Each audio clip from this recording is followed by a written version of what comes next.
গোপালগঞ্জের টানা 4 দিনের কারফিউ 144 ধারা প্রত্যাহারের পর স্বাভাবিক হতে শুরু করেছে সেখানকার জনজীবন। গোপালগঞ্জ জেলা প্রশাসক ও জেলা ম্যাজিস্ট্রেট মোহাম্মদ কামরুজ্জামান স্বাক্ষরিত এক সংবাদ বিজ্ঞপ্তিতে জানানো হয়, রোববার রাত 8টার পর থেকে গোপালগঞ্জ জেলায় 144 ধারা ও কারফিউ বলবৎ থাকবে না। পরিস্থিতি পর্যালোচনা করে পরবর্তী নির্দেশনা দেওয়া হবে। এছাড়া অপরাধীদের গ্রেফতারে আইনশৃঙ্খলা বাহিনীর অভিযান চলমান থাকবে। এই ঘটনায় এখন পর্যন্ত 4টি হত্যা মামলা সহ মোট 8টি মামলা দায়ের করা হয়েছে। এতে 8,500-এরও বেশি ব্যক্তিকে আসামি করা হয়েছে, আর গ্রেফতার করা হয়েছে 310 জনকে।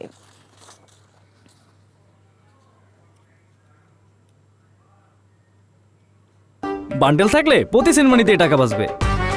বিকাশ সেনমানি বান্ডেল কিনে জিতুন প্রতি লেনদেনে। এই বিষয়ে আরও জানাতে গোপালগঞ্জ থেকে সরাসরি যুক্ত হচ্ছেন সহকর্মী মাহবুব হোসেন সারমাদ। সারমাদ, রাতে গোপালগঞ্জে কারফিউ তুলে নেওয়ার পর সেখানকার চিত্র কেমন দেখছেন?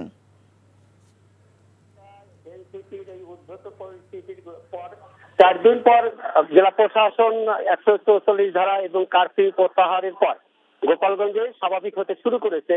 সর্বত্র মানুষের আনাগোনা শুরু হয়েছে। দোকানপাট, অফিস আদালত, শিক্ষা প্রতিষ্ঠান যথারীতি চলছে। এই কয়েকদিন মানুষের ভিতরে একটি আতঙ্ক ছিল, মানুষ ঘর থেকে বের হয়নি। কারফিউ ছিল, 144 জারি ছিল, যার কারণে মানুষ ঘর থেকে বেরোয়নি। এবং পাশাপাশি একটা আতঙ্ক ছিল যে গ্রেপ্তার, এই গ্রেপ্তার আতঙ্ক এখনো বিরাজ করছে। মানুষ বেরোলেও কিন্তু তাদের ভিতরে একটা অজানা গ্রেপ্তার আতঙ্ক বিরাজ করছে। এই যে গ্রেপ্তার আতঙ্কের কারণে আপনার অলরেডি কোটালীপাড়া উপজেলা বিএনপির পক্ষ থেকে একটি সংবাদ সম্মেলন করা হয়েছে, যাতে নিরীহ মানুষকে যাতে গ্রেপ্তার না করা হয়। এবং আজ 10:30টায় গোপালগঞ্জ জেলা বিএনপির পক্ষ থেকে এই গণগ্রেপ্তারের প্রতিবাদে একটি সংবাদ সম্মেলনের আয়োজন করেছে।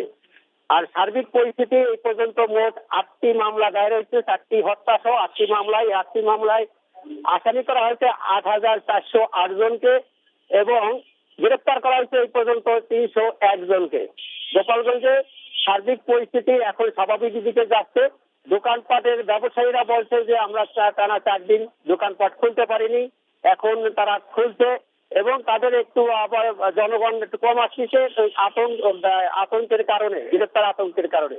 সেক্ষেত্রে মানুষ চাচ্ছে যে এটা আতঙ্কটা পুরো কেটে যাক এবং যারা অপরাধী তাদেরকে গ্রেপ্তার করা হোক, যারা নিরপরাধ তাদেরকে না গ্রেপ্তার করা হোক, এই তাদের দাবি। এই ছিল গোপালগঞ্জের সার্বিক পরিস্থিতি। দর্শক, গোপালগঞ্জ থেকে জানছিলাম কারফিউ পরবর্তী অবস্থা।